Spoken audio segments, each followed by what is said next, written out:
Movie theaters are wondering now what comes next after Warner Brothers announced they're sending their whole 2021 movie slate to HBO Max. Now, the theaters will not have that window to exclusively draw in crowds before the movies hit streaming services. And it's just one more problem on top of a terrible year for theaters. WCIA3's Cole Hankey spoke with one local owner about the news. Warner Brothers shocked the movie business by announcing it will send all of its 2021 movies straight to streaming on HBO Max. But owner of the Avon Theater in Decatur, Skip Houston, says it's just a sign of things to come. Endemic of what's going to be happening in the business. Disney started it, and then Warner's followed suit. All the studios are going to go along this route now. Many experts believe that the move by Warner Brothers marks the beginning of the end for movie theaters. But Houston thinks it will impact the big corporate megaplexes much more than his 100-year-old theater in Decatur.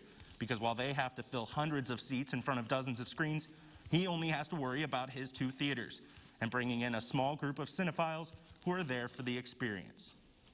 And we do cater to a crowd that is, more highly educated than just the people who swarm into AMC. And other movie-going experiences like the Route 66 Drive-In in Springfield are struggling with the news. Owner Doug Knight now has to figure out how to convince people to watch from their car when they can just watch from their couch. If it's going to be a turning point or not, because you know what, I think one hand feeds the other, and if they're not going to let the movie theaters, maybe people will just get turned off to the whole deal. Houston knows he isn't invincible.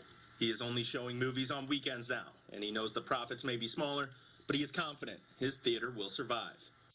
We're not afraid of that because there's certain things to be said about the theater experience, especially the way the Avon does it. Reporting in Decatur, I'm Cole Hankey, WCIA3. The movies will still go to theaters, but they'll be released on HBO Max at the same time that they're released in theaters, instead of waiting for a period of time.